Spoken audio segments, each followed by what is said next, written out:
نحمدہ ونصلی ونسلم علی سید الانبیاء والمرسلین اما بعد بسم اللہ الرحمن الرحیم کنتم خیر امت اخرجت للناس تأمرون بالمعروف وتنہون عن المنکر صدق اللہ العظیم۔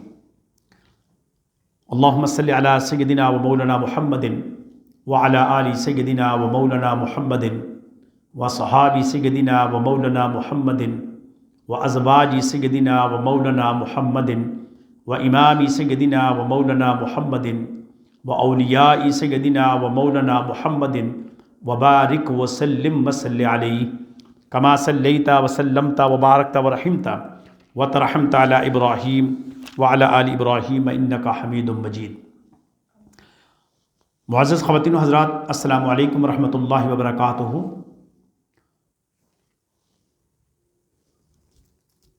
رمضان المبارک کے حوالے سے میری یہ خواہش تھی کہ میں آج اپنے ادارے کے ان تمام ممبران جن کے مختلف کاروبار ہیں ان سے مخاطب ہوں، اور اس کے ساتھ ساتھ وہ تمام احباب افراد جن کا تعلق ہماری آواز سننے سے ہے ان سے بھی میں مخاطب ہوں۔ قرآن مجید فرقان حمید کی جو آیت میں نے آپ کے سامنے پیش کی ہے، اس میں فرمایا گیا کہ تم وہ امت ہو جو لوگوں میں سے نکالی گئی ہے، اور یہ امت خیر والی ہے، یعنی خیر پھیلانے والی امت ہے جس کا کام نیکی کا حکم دینا اور برائی سے منع کرنا ہے۔ اگرچہ یہ عمل 365 دن شب و روز کرنے کا عمل ہے، اور کما حق کا ہم کر رہے ہیں الحمدللہ، اور نتائج سے بے پرواہ ہو کر یہ کام کر رہے ہیں، اور جب تک اللہ تعالیٰ نے زندگی دی ہوئی ہے یہ کام کرتے رہیں گے۔ لیکن خصوصاً بالخصوص رمضان المبارک کے اندر جو ہمارے کاروباری حلقوں کا رویہ اپنے گاہکوں کے ساتھ ہوتا ہے، تو اس سلسلے میں میری خواہش تھی کہ میں آپ تک وہ میسج پاس کروں تاکہ آپ تک یہ میسج ضرور پہنچ جائے۔ پتہ سب کو ہوتا ہے کہ ہم کیا کر رہے ہیں، لیکن اعادہ کرنا یا اس کا اظہار کرنا بینگ مسلم مجھ پر بھی لازم ہے اور آپ سب پر لازم ہے کہ ہم ایک دوسرے کو حق سچ کی تلقین بھی کریں، نصیحت بھی کریں۔ حدیث رسول صلی اللہ علیہ وسلم ہے من غش فلیس منا۔ اگرچہ آپ صلی اللہ علیہ وسلم کے اس کیفیت میں ذخیرہ اندوزی کے بارے میں، ملاوٹ کے بارے میں، دھوکے کے بارے میں بہت ساری احادیث، بہت سارے واقعات کتب احادیث میں موجود ہیں جو کہ آپ ممبر و محراب سے سنتے رہتے ہیں، لیکن اس کے باوجود ہماری توجہ اس طرف نہیں ہوتی، اس کے باوجود ہم اپنے رویے نہیں بدلتے۔ تو کم سے کم رمضان المبارک کے اندر ہی تھوڑا ہمارا مزاج بدل جائے تو شاید کہ تیرے دل میں اتر جائے میری بات۔ اس کنسیپٹ کے پیش نظر میں آج اپنے اس پروگرام میں، اس درس میں آپ کے سامنے کچھ گزارشات پیش کرنے کی جسارت کر رہا ہوں۔ جیسا کہ میں نے آقا علیہ الصلوۃ والسلام کا یہ فرمان عظیم سنایا ہے، من غش فلیس منا، جو دھوکہ دے وہ ہم میں سے نہیں، جو دھوکہ دے وہ ہم میں سے نہیں۔ اب رمضان المبارک میں کیا دھوکہ ہے؟ رمضان المبارک میں سب سے زیادہ سحری اور افطاری کا اہتمام ہوتا ہے، گھروں میں بھی ہوتا ہے اور اجتماعی بھی ہوتا ہے، انفرادی بھی ہوتا ہے۔ تو اس میں کچھ لوگ ہمارے ساتھ گردش میں ہوتے ہیں، جس میں سبزی فروش ہیں، گوشت فروش ہیں، جن کو کسائی کہتے ہیں، بڑے بڑے سٹورز ہیں، ڈپارٹمنٹل سٹور بھی کہہ لیں، یوٹیلٹی سٹور بھی کہہ لیں، گروسری سٹور بھی کہہ لیں، ریڑھی والے ہیں جہاں سے لوگ پھل خریدتے ہیں، فروٹ خریدتے ہیں، اور کئی دفعہ ریڑھی والی دکانوں پر سبزی کی چیزیں بھی بک رہی ہوتی ہیں، اسپیسیفک کوئی ایک سبزی جیسے پیاز ہے، جیسے آلو ہے، اس طرح کی چیزیں بک رہی ہوتی ہیں، پکوڑیاں ہیں، بلے ہیں، میڈیکل سٹور ہیں۔ یہ چند کاروبار جو ہیں یہ رمضان المبارک کے اندر یہ خوب منافع خوری کرتے ہیں، اور منافع خوری کے ساتھ ساتھ ان کے پاس ذخیرہ بھی ہوتا ہے، اور ذخیرہ اندوزی کر کے خوب منافع یہ کماتے ہیں ان ایام میں۔ اب میں سب سے پہلے سبزی فروش کی طرف آؤں گا کہ سبزی فروش کس طرح دھوکہ دیتا ہے۔ ریٹ کے لحاظ سے اور تول کے لحاظ سے ریٹ بھی اپنی مرضی کا لیتا ہے، اور سبزی بھی اپنی مرضی سے بیچتا ہے اور مرضی کی بیچتا ہے۔ کئی دفعہ دیکھا گیا ہے، آپ میں سے کوئی بھی شخص سروے کر سکتا ہے، دیکھ سکتا ہے ان کی دکانوں پر جا کر سبزی کو گیلا کرتے رہتے ہیں۔ اب گیلا کیوں کرتے ہیں؟ تاکہ اس کا وزن جو ہے وہ بڑھ جائے، ایک تو یہ وجہ ہے۔ دوسری، وہ 2-3 دن کی باسی ہوتی ہے تو گیلا کرنے سے وہ تازی نظر آتی ہے، تو ہم یہ سمجھتے ہیں کہ یہ تازی ہے، تو باسی بھی بیچتے ہیں، یہ بھی دھوکہ ہے۔ اور وزن زیادہ کرنے کے لیے گیلا کر کے بھی بیچتے ہیں، یہ بھی دھوکہ ہے۔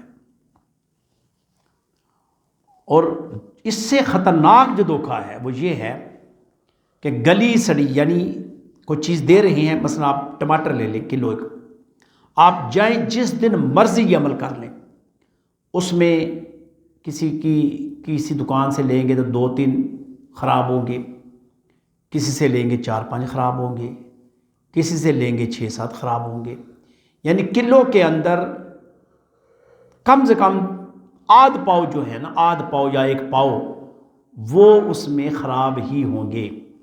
اور اگر آپ یہ کہیں کہ پیسے تو آپ اپنی مرضی کے لے رہے ہیں، چیز ہمیں اپنی مرضی سے لینے دی جائے، تو وہ کبھی بھی آپ کو اس چھاپڑی پر ہاتھ نہیں لگانے دیں گے، کبھی بھی کہیں گے نہیں جی ایسے نہیں ہم دیں گے، پیسے تو ریٹ تو اپنی مرضی کا لے رہی ہے، تو اس کو دھوکہ نہیں کہیں گے تو اور کیا کہیں گے؟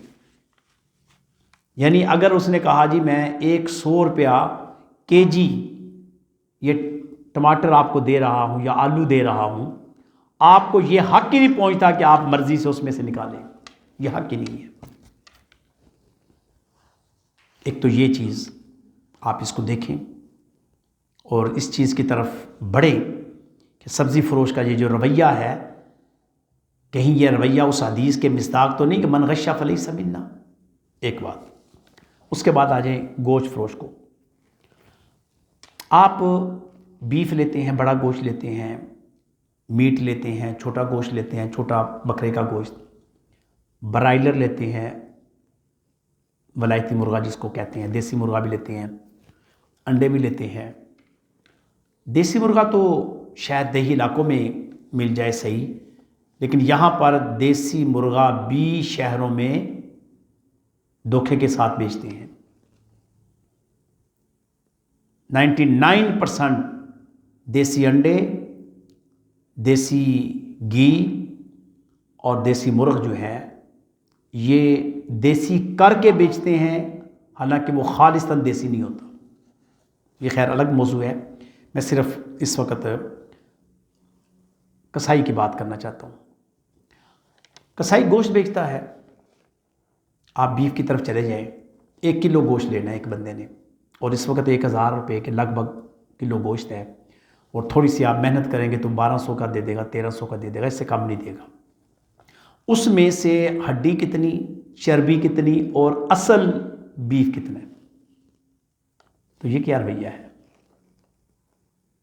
اس کے بارے میں کوئی نہیں پوچھتا، کوئی کہنے والا ہی نہیں، یہ کیا کر رہے ہو تم سے گوشت مانگا جا رہا ہے، ہڈیاں اور چربی نہیں مانگی جا رہی، اور تم گوشت کی قیمت لے رہے ہو اور اپنی مرضی کی قیمت لے رہے ہو، لیکن گوشت گاہک کی مرضی کے مطابق نہیں دے رہے۔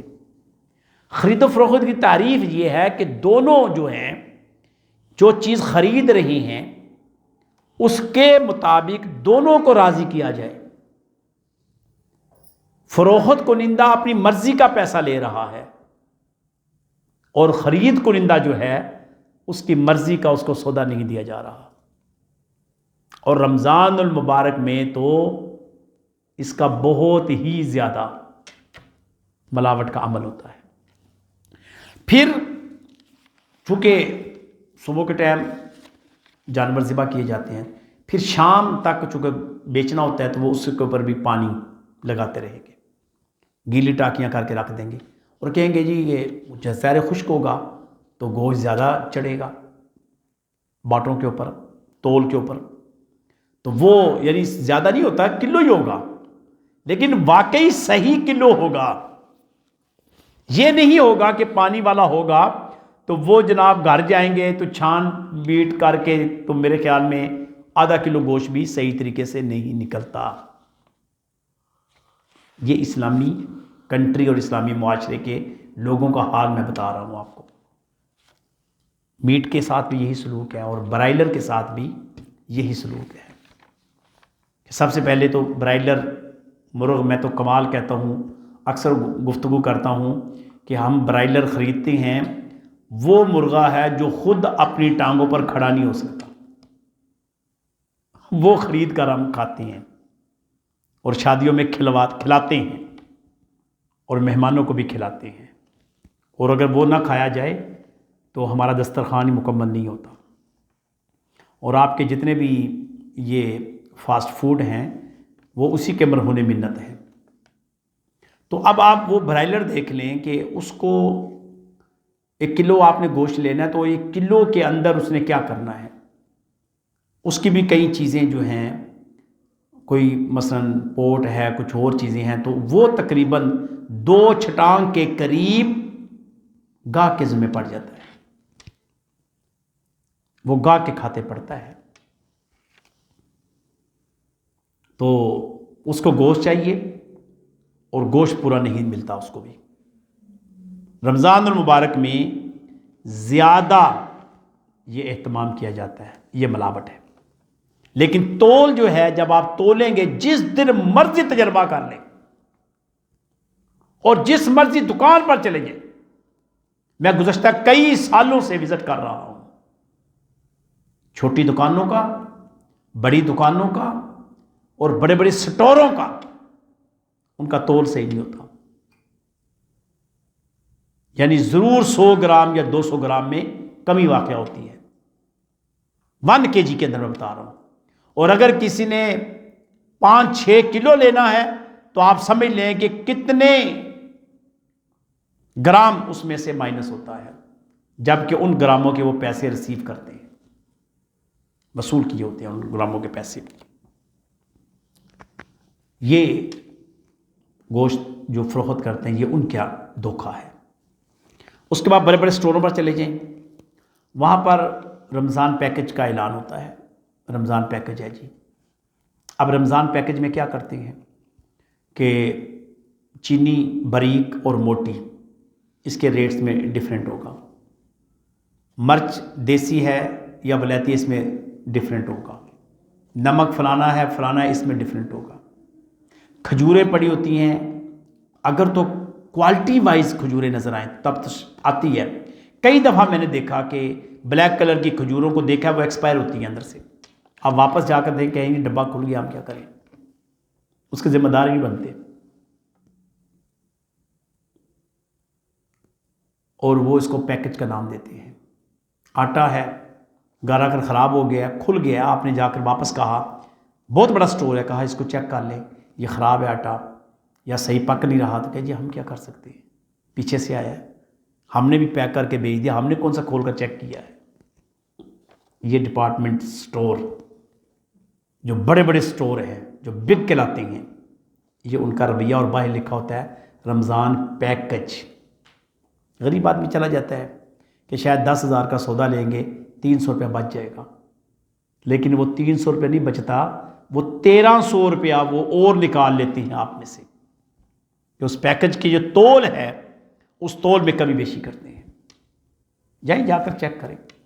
بلکہ میں دعوت دیتا ہوں ان لوگوں کو جو ڈپارٹمنٹل سٹور چلا رہے ہیں، اگر ان کے مالکوں کو نہیں پتا تو اپنے جی ایم کو کہیں، اگر جی ایم کو نہیں پتا تو نیچے جو اس کی پیکنگ کرتے ہیں کھڑے ہو کر ان کی پیکنگ اپنے سامنے دیکھیں، کس انداز کی پیکنگ کرتے ہیں اور وہ پیکنگ کس انداز سے ناپ تول میں کمی کرتے ہیں۔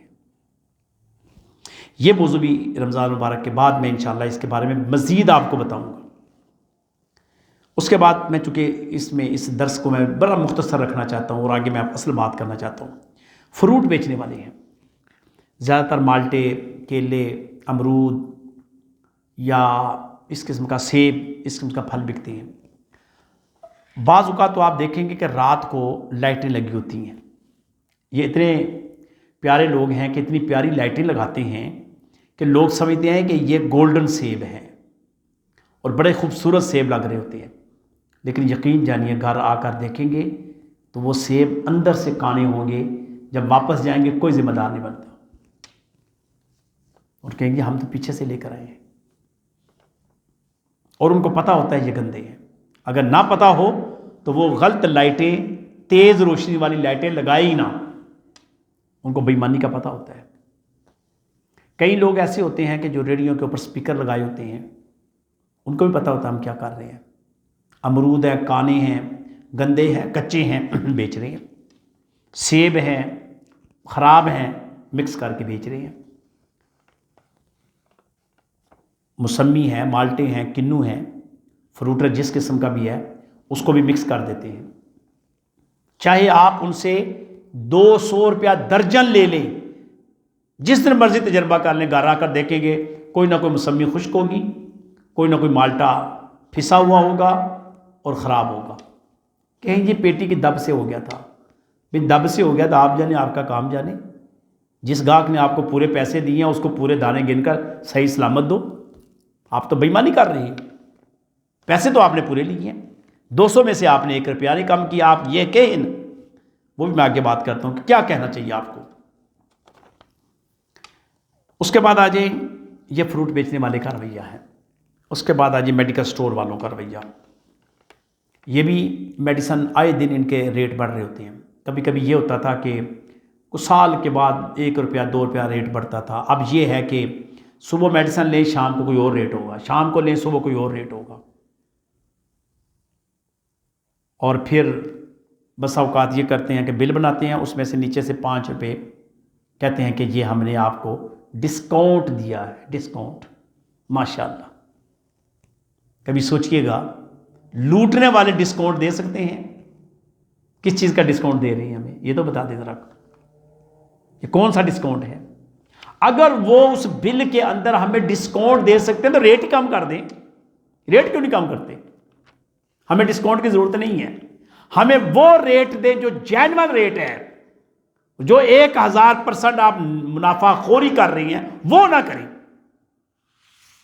لیکن پوچھنے والا کوئی نہیں، کسی کو پتہ ہی نہیں ہے۔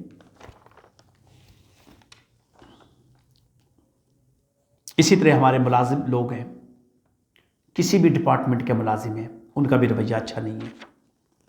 وہ بھی کوئی ذمہ داری نہیں لیتے، کوئی رسپانسبلٹی نہیں لیتے، چاہے وہ بینک میں ہیں، چاہے کارخانے میں ہیں، چاہے فیکٹری میں ہیں، چاہے کسی اور آفس میں ہیں، ہسپتالوں میں ہیں۔ ہر جگہ کسی نہ کسی جگہ آپ کو مختلف نوعیت کی بددیانتی نظر آئے گی۔ وقت کی بددیانتی نظر آئے گی، کام کی بددیانتی نظر آئے گی، سوچ اور خیالات کی بددیانتی نظر آئے گی۔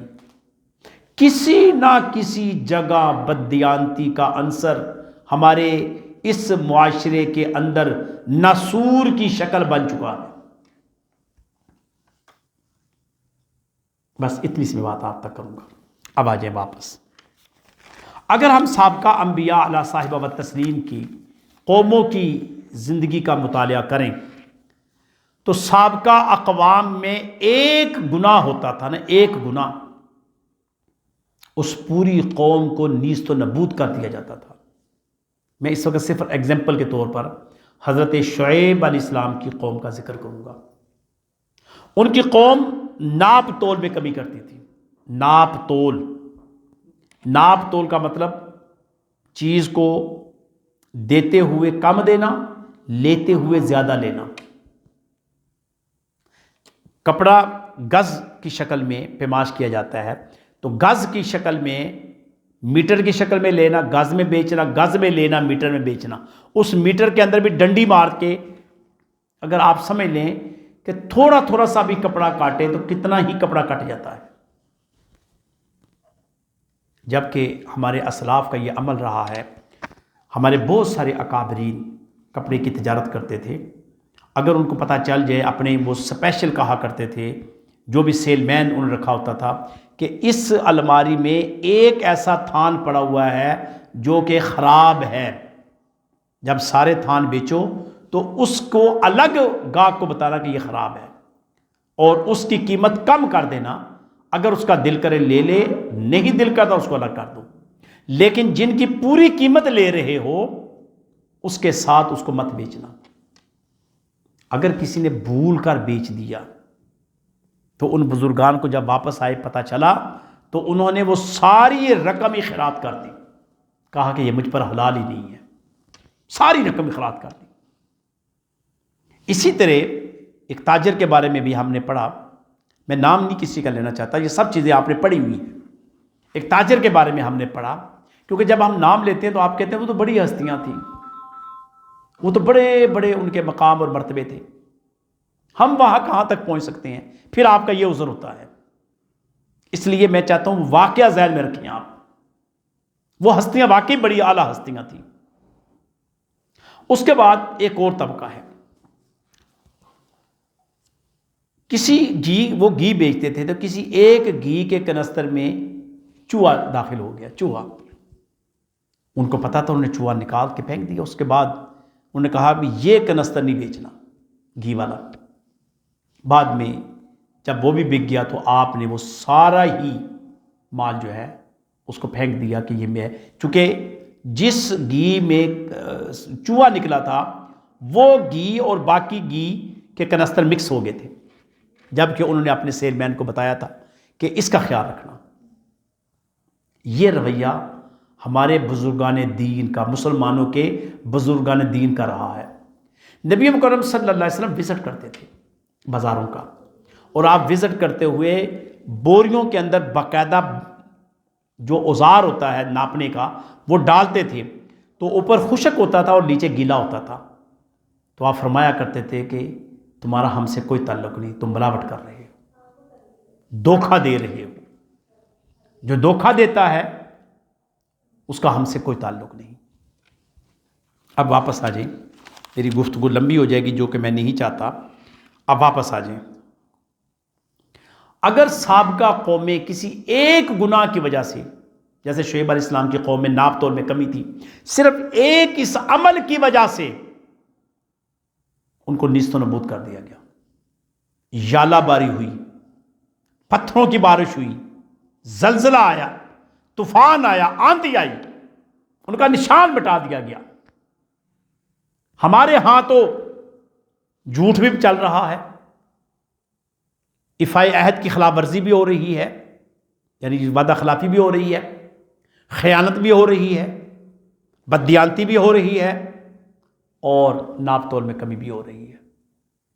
اب یہ تو ایک پورا ہمارا رویہ جو ہے پورے سال کے اندر ہے نا، میں صرف اگر اسپیسیفک یہ کہوں کہ رمضان کے اندر یہ رویہ ہمارا 1000% بڑھ جاتا ہے، 1000%، 1%، 2%، 3% نہیں، ایسے لگتا ہے کہ جیسے رمضان کا انتظار کیا جا رہا ہے۔ ذخیرہ اندوز یہ انتظار میں ہوتے ہیں کہ رمضان کب شروع ہوگا اور کب ہم نے لوٹ مار مچانی ہے۔ سن لیجئے، وہ تمام تاجر، وہ دکاندار جن کا میں نے ایک ایک کر کے ذکر کیا ہے، مت سمجھے کہ آپ کی نمازیں قبول ہو جائیں گی، آپ کے چہروں پر مار دی جائیں گی۔ اللہ تعالیٰ کو بددیانت تاجر پسند نہیں ہے۔ مت سمجھے کہ آپ کے روزے قبول ہو جائیں گے، آپ کے چہروں پر مار دی جائیں گے۔ مت سمجھے کہ آپ کے وہ لنگر جو آپ نے کھولے ہوئے اپنی دکانوں کے باہر وہ قبول ہو جائیں گے، اللہ ان لنگروں کو تمہارے چہروں پر مار دے گا۔ مت سمجھیے گا کہ آپ کا وہ عمل قابل قبول ہے جو کہ آپ کے صدقہ اور خیرات کی شکل میں کرتے ہیں۔ جب آپ کا رزق ہی حلال نہیں ہے تو باقی امور آپ کے کیسے جائز ہو جائیں گے؟ اگر ایک من دودھ ہو، ایک من دودھ، اور اس کے اندر چند قطرے شراب کے ڈال دیں، چند قطرے، مثلا ایک من دودھ ہے تو آپ ایک پاؤ صرف شراب ڈال دیں، آپ بتا دیں کیا دودھ پاک ہے؟ مفتی صاحب کے پاس چلے جائیں، کہیں دودھ پاک ہے؟ علماء کے پاس چلے جائیں، کیا سورہ یاسین پڑھنے سے، سورہ ملک پڑھنے سے، یا کوئی اور قرآن مجید کی سورت پڑھنے سے وہ پاک ہو جائے گا؟ پیران کرام کے پاس چلے جائیں، ان کی پھونک سے یا ان کے کسی بھی عمل سے، چلہ سے وہ دودھ پاک ہو جائے گا؟ نہیں، بلکہ وہ سارا ہی انڈیلا جائے گا۔ کوئی بات نہیں نظریہ ضرورت کے تحت کہ یہ نہیں، یہ سب جھوٹ ہے۔ آپ دودھ کو لیں، پھر اس کی حفاظت کریں، اس برتن کو بھی صاف کریں، پھر اس کی حفاظت کریں۔ ہم تو ایسے زمانے سے گزر رہے ہیں، ایسے حالات سے گزر رہے ہیں کہ یہاں تو حلال جانور کیا ہے، حرام اور مکروہ جانور بیچ کر گوشت کے ساتھ گڈ مڈ کر کے بیچا جا رہا ہے اور ہمیں کھلایا جا رہا ہے۔ اب باقی باتیں تو چھوڑ ہی دیں۔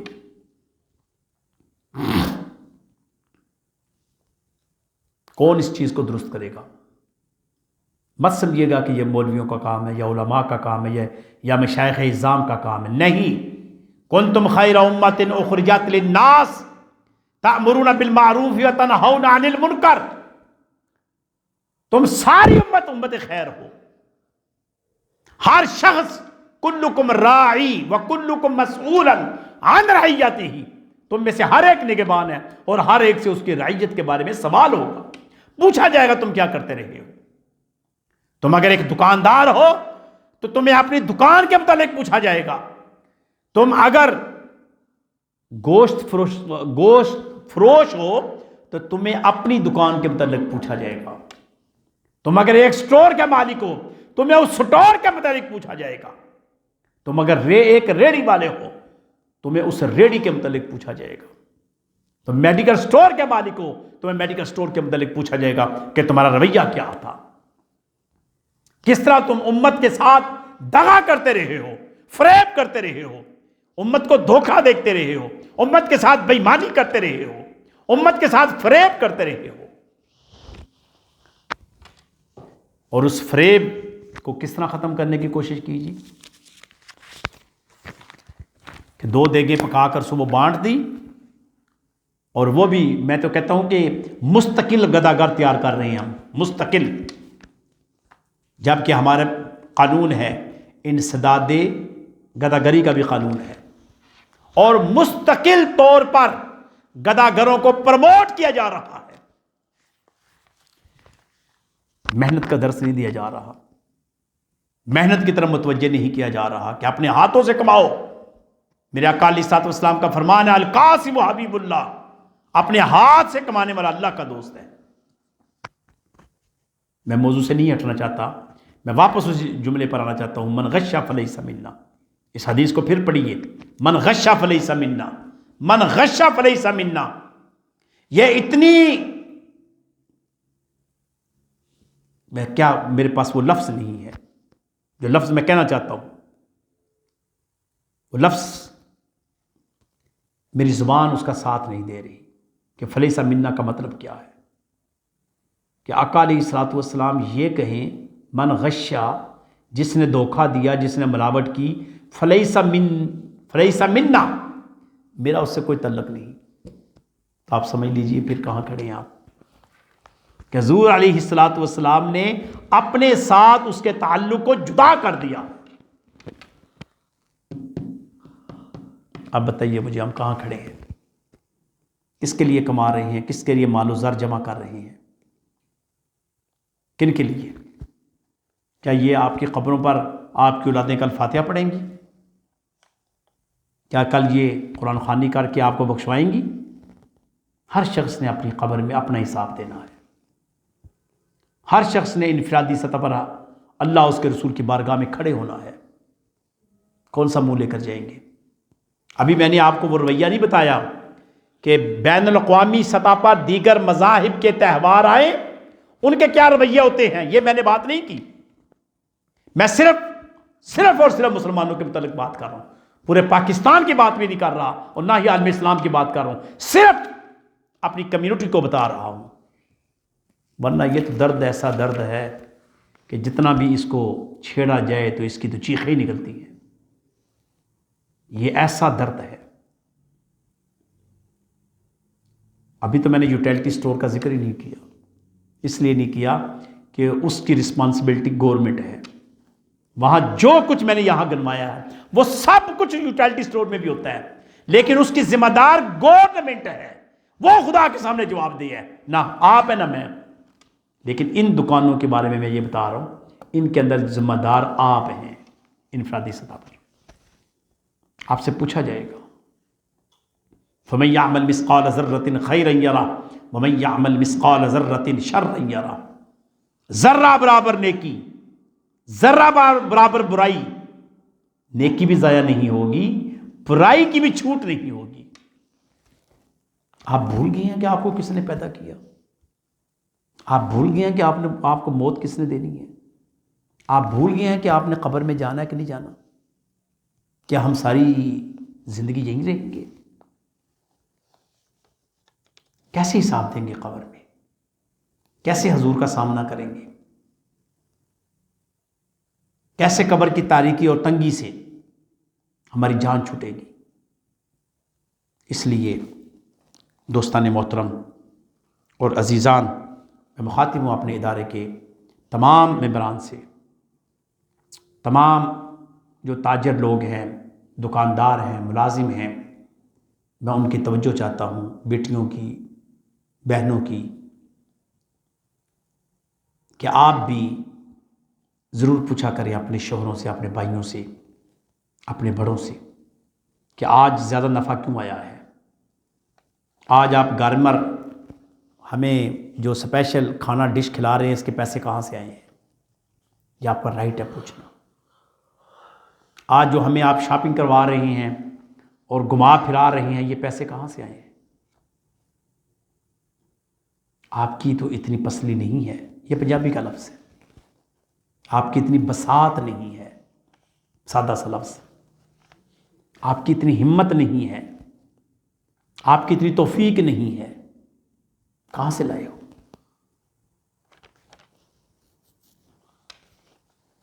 اس لیے بڑے درد کے ساتھ انشاءاللہ العزیز آنے والے وقت میں ہم اس کے اوپر بھرپور گفتگو کریں گے. جو ہمارا تقاضا ہے دعوت کا، وہ ضرور آپ تک ڈیلیور کرنے کی کوشش کریں گے، اس امید کے ساتھ کہ رمضان المبارک کے اندر جہاں جہاں تک میری آواز جاتی ہے، میری آواز نہیں سنیں گے، آواز اللہ اس کے رسول کی ہے. ہم تو صرف نوکری اور چاکری کر رہے ہیں.